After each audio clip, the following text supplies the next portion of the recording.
नमस्कार साथियों, आप सभी लोगों का कार्गो क्लासेस परिवार में मैं रणवीर सिंह आप सभी का तहे दिल से स्वागत करता हूं। जैसा कि साथियों हम घटना चक्कर पुस्तक का ऑब्जेक्टिव सीरीज लेके चल रहे हैं। मौर्य काल तक करा दिया था, आप हमारी पिछली वीडियो जाके देखिए। डिटेल वाइज लेके चल रहे हैं और आगामी एग्जाम चाहे वो यूपी पुलिस का हो, एसएससी जीडी का हो, इलाहाबाद हाई कोर्ट का हो, कोई भी एग्जाम हो, ये मास्टर क्लास है, आप कोई भी ले सकते हो। तो अगर आपको क्लास हमारी अच्छी लगती हो तो प्लीज़, आप नए हो तो प्लीज़ कार्गो क्लास परिवार को सब्सक्राइब करके इस परिवार के साथ जुड़िए और ऑब्जेक्टिव सीरीज डिटेल वाइज और जीके जो जीके स्टैटिक होती है उसे ट्रिक्स के माध्यम से आसान भाषाओं में समझिए। ठीक है दोस्तों, तो हम मौर्यकाल पढ़ चुके हैं। मौर्यकाल में जो अंतिम शासक था बृहदत्त, उसकी हत्या उसके ही मंत्री पुष्यमित्र शुंग द्वारा 184 ईस्वी में कर दी गई थी, ईसा पूर्व में। उसके बाद पुष्यमित्र शुंग ने शुंग वंश की नींव रखी। वो ब्राह्मण था, ब्राह्मण कट्टर ब्राह्मण कहा जाता है। और उसके पुष्यमित्र शुंग के पिता का नाम पुष्यधर्म था। पुष्यमित्र शुंग ने 2 अश्वमेध यज्ञ करवाए और पुष्यमित्र शुंग का जो राजपुरोहित था वो पतंजलि था। ठीक है, अब पुष्यमित्र और क्वेश्चन के माध्यम से समझते हैं। आज मौर्योत्तर काल, जो मौर्य के बाद जितने भी वंश आए, चाहे वो शुंग वंश हो, कड़व वंश हो, सातवाहन वंश हो, ठीक है, चेदी वंश हो, जितने भी वंश आए उनके बारे में समझते हैं। ठीक है, 1 नंबर क्वेश्चन, भारत सरकार द्वारा प्रयोग में लाया जाने वाला शक संबंध किसने प्रारंभ किया था? तो आपको सभी पता है, जब कनिष्क 78 ईसा पूर्व में या प्रथम ईस्वी में गद्दी पर बैठा, उस समय कनिष्क ने शक संबंध लागू किया था। ठीक, मिलिंद पंदो क्या है? मिलिंद पंदो क्या है? एक बौद्ध पाठ है जिसमें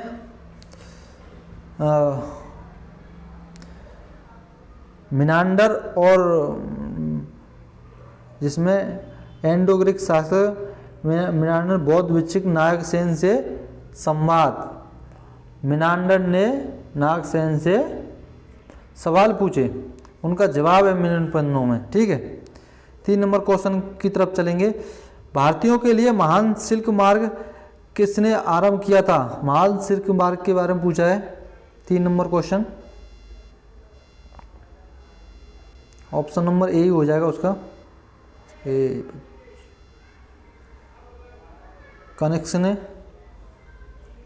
कनिष्क जो शासक था, आप सभी को बधाई दूं मैं, कनिष्क के बारे में थोड़ी बहुत जाने। जो कुषाण वंश का शासक था, जो 78 ईसा पूर्व में गद्दी पर बैठा। और ये इसलिए जो बौद्ध अशोक के बाद अगर सबसे ज़्यादा प्रसिद्ध, अशोक के बाद अगर किसी प्रसिद्ध शासक को अगर जाना जाए, सेकंड अशोक भी जिसे कहते हैं, उसे कनिष्क भी कहते हैं, क्योंकि इसने सबसे लास्ट संगति हुई थी, बौद्ध संगति, वो कनिष्क द्वारा कराई गई थी। 4 नंबर क्वेश्चन की तरफ चलते हैं। 4 नंबर, निम्नलिखित में से कनिष्क के समकालीन कौन था? तो कनिष्क के समकालीन पूछा, ऑप्शन नंबर भी हो जाए नागार्जुन, अश्वघोष और वसुमित्र। और इसकी ट्रिक हो जाए, कनिष्क के समकालीन कौन था? अचानक, इसके अचानक, ये याद रखिए। अश्वघोष, चरक, नागार्जुन किसके दरबार में? कैसे? कनिष्क के दरबार में। ठीक है,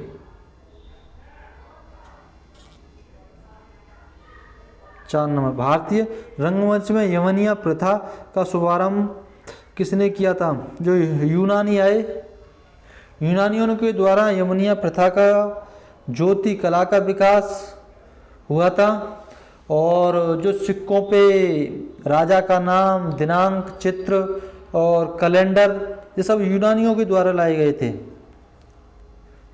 इन्हें हिंदवन यमन भी कहते थे। 4 नंबर क्वेश्चन है, किस व्यक्ति को द्वितीय अशोक कहा जाता है? तो आपको मैं बता चुका हूँ, कनिष्क को कहा जाता है क्योंकि इसने चौथी बौद्ध संगति कराई। चरक किसके दरबार में था? तो आपको भी ट्रिक बचा चुका हूँ, अचानक तो कनिष्क के दरबार में।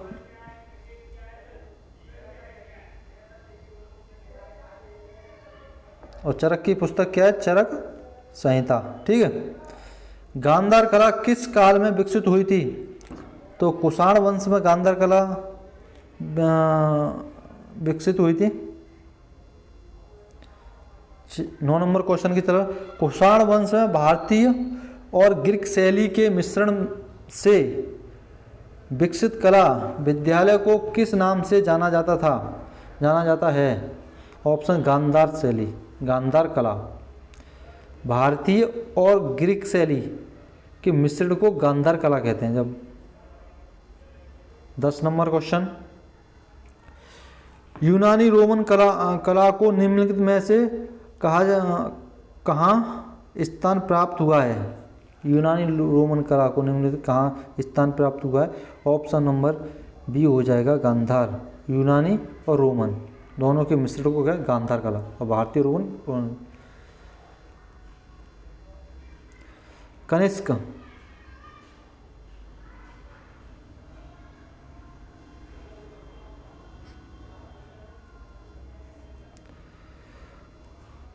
कनिष्क किस वर्ष में राज्य सिंहासन पर आरूढ़ हुआ था? तो आपको पता है 78 ईसा पूर्व में गद्दी पर बैठा। इसी समय इसने शक संमत की प्रारंभ किया था। और कुषाण वंश का सबसे शक्तिशाली शासक वो कनिष्क ही था। 12 नंबर क्वेश्चन, शक संमत किसने और कब शुरू किया? तो शक संमत आपको 78 ईसा पूर्व में कनिष्क ने शुरू किया था। ऑप्शन नंबर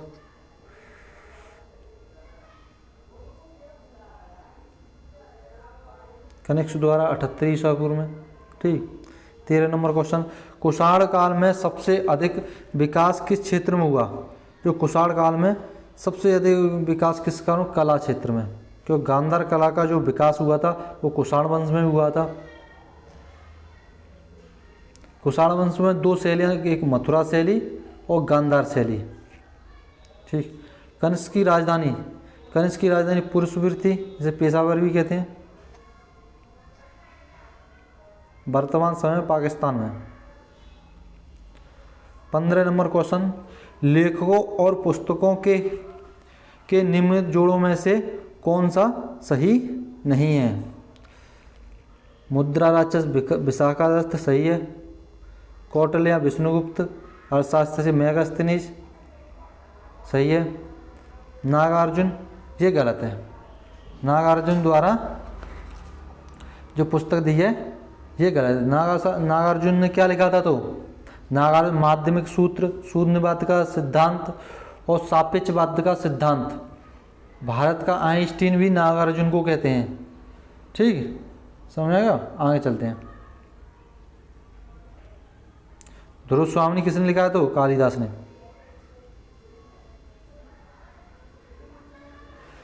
ध्रुव स्वामी जयशंकर प्रसाद ने लिखा है, जयशंकर प्रसाद। नेक्स्ट क्वेश्चन की तरफ चलते हैं। 16 नंबर,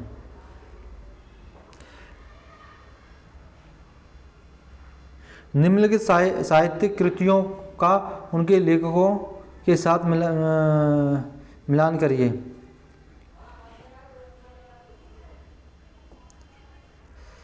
कविराज मार्ग किसने लिखी है? अमोघवर्ष ने। पहले का तीसरा, ऑप्शन नंबर सी हो जाएगा, और दूसरे का चौथा। आदि पुरुष किसने लिखी है?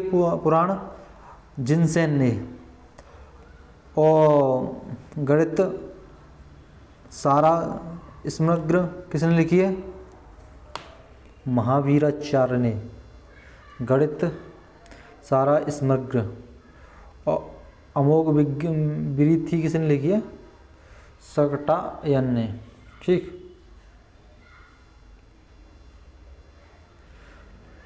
17 नंबर क्वेश्चन की तरफ चलते हैं।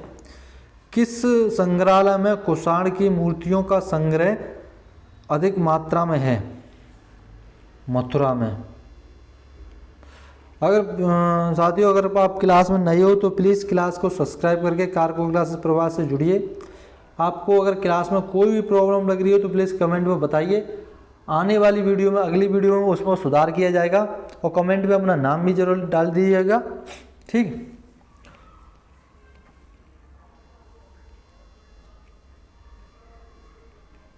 अठारह नंबर क्वेश्चन।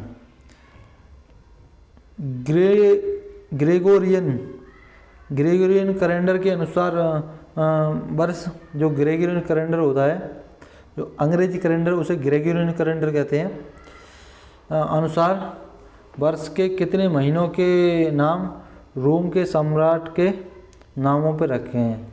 जो वर्ष के कितने सीतो, वो कौन से रखे हैं ये तो हम भी देख रहे हैं।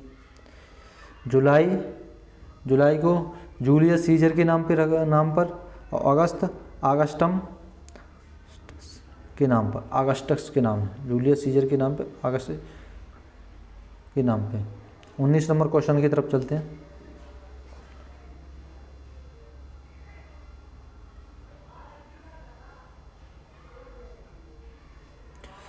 निम्न के जोड़े बनाइए। विक्रम संवत आपको बताइए कि 78 ईसा पूर्व में विक्रम संवत, शक संवत 58 ईसा पूर्व में, विक्रम संवत और शक संवत 78 ईसा पूर्व। और गुप्त संवत कब से चला? इसका मतलब बी है, तो गुप्त संवत हो जाएगा रूप दूसरा 320 में, और कलचुरी संवत 248 BC में। विक्रम संवत और शक संवत सबको याद ही है, 78 ईसा पूर्व और विक्रम संवत 58 ईसा पूर्व। गुप्त संवत याद रखिए आप, गुप्त संवत हो जाएगा 320 AD में, और कलचुरी 248 AD।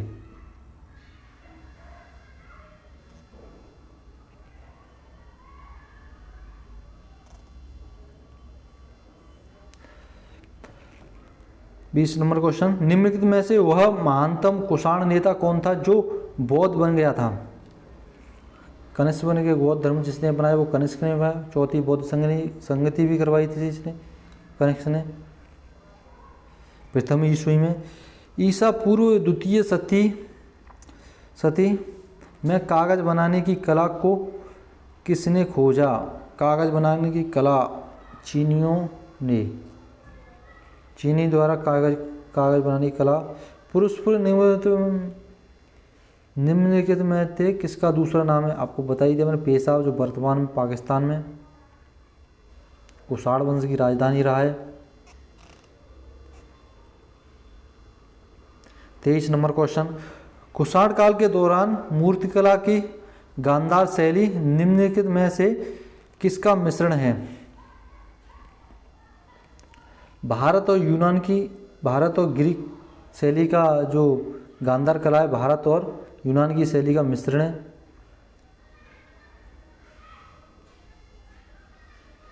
चौबीस नंबर क्वेश्चन। कला की गांधार शैली किसके शासन काल में पनपी थी? आपको बताइए। गांधार कला की सबसे ज़्यादा शैली कनिष्क के समय में, और कनिष्क का सातवाहन वंश का। कनिष्क पे कोई भी एग्जाम हो ज़्यादातर क्वेश्चन पूछा ही जाता है। कनिष्क का जो टॉपिक है बहुत ही इम्पोर्टेंट है, आप इसको जरूर देखिए, ठीक।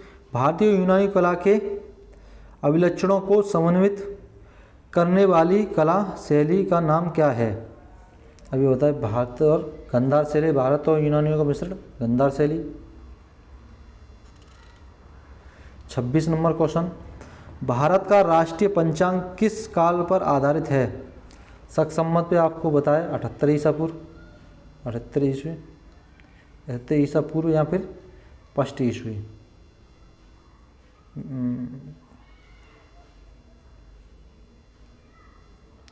कनिष्क के शासनकाल में रहने वाला साहित्यकार थे, तो आपको बताई दिया। इसमें वसुमित्र है लेकिन अश्वघोष नहीं है, इसमें कालिदास नहीं है, इसमें सुश्रुत नहीं है, चरक तो थे, लेकिन नागार्जुन और सुकुश हैं। इसमें वसुमित्र नहीं है। वसुमित्र किसके समय में थे? कालाशोक काकबड़ के समय में।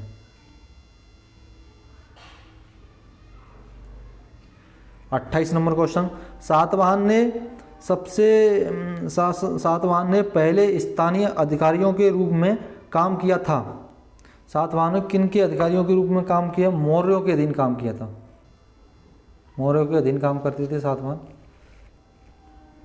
29 नंबर क्वेश्चन हो जाएगा, सातवाहन वंश का महानतम शासक किसे माना जाता है? गौतमीपुत्र सातकर्णी। गौतमीपुत्र सातकर्णी को सातवाहन वंश का सबसे महत्वपूर्ण शासक माना जाता है। ऐसा माना, इसके एक क्वेश्चन है, किसके घोड़ों ने तीनों समुद्र का पानी पिया? तीनों समुद्र का, बंगाल की खाड़ी, हिंद महासागर और अरब सागर। और इसके साथ में जो गौतमीपुत्र सातकर्णी हैं, इसके जो विजय की जानकारी का कौन है? नासिक अभिलेख।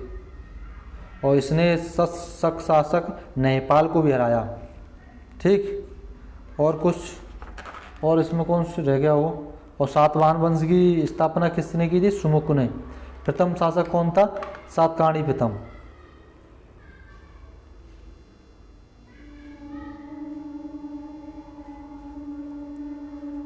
तीस नंबर क्वेश्चन, प्राचीन काल में निम्नलिखित में से कौन कलिंग का एक महान शासक था? तो आपको बताइए, खारवेल जो कलिंग का एक महान शासक था। और कलिंग की राजधानी कौन सी? तोसली। कलिंग की राजधानी बहुत पूछी जाती है, तोसली, याद रखना।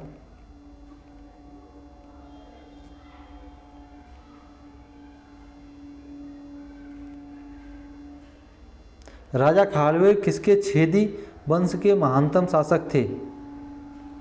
कलिंग के। और वंश कौन सा था? चेदी वंश। चेदी वंश के थे। और कलिंग पे वो था अधिकार। ठीक है। और खारवेल किसके अनुयायी थे? जैन धर्म के अनुयायी थे। और स्थापना किसने की थी चेदी वंश की? महामेघवाहन ने। महामेघवाहन। और चेदी वंश क्यों जाना जाता है? हाथी गुफा अभिलेख के कारण। ठीक, ये जानकारी इसलिए बताइए तो आप सुन लिया करो, क्योंकि इनमें से क्वेश्चन फंस सकता है। ऐसा नहीं कि मैं ये ऑब्जेक्टिव उसी में से जो बोल रहा हूँ उसमें भी फंस सकता है। निम्नलिखित में से विद्या की सबसे पुरानी पीठ कौन सी है? तो आपको पता है, तक्षशिला विश्वविद्यालय।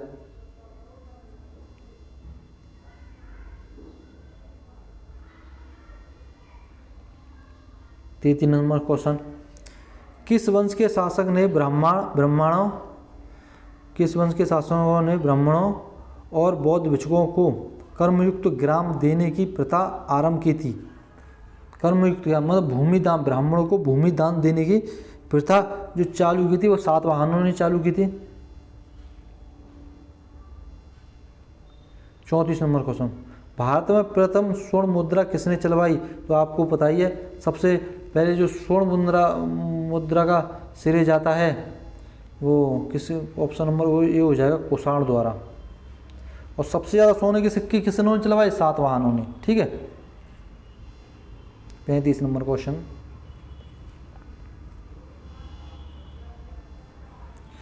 भारत में सर्वप्रथम सोने के सिक्के जारी करने का श्रेय किसको जाता है? कुषाणों को। ठीक, और सबसे ज़्यादा कुषाण। सबसे दोनों क्वेश्चन सेम ही है। तक्षशिला के प्रसिद्ध स्थल के रूप में होने का कारण था गांधार कला। जो तक्षशिला के प्रसिद्ध स्थल, क्यों प्रसिद्ध स्थल? क्यों गांधार, वहाँ की दीवारों पर गांधार कला का विवरण था।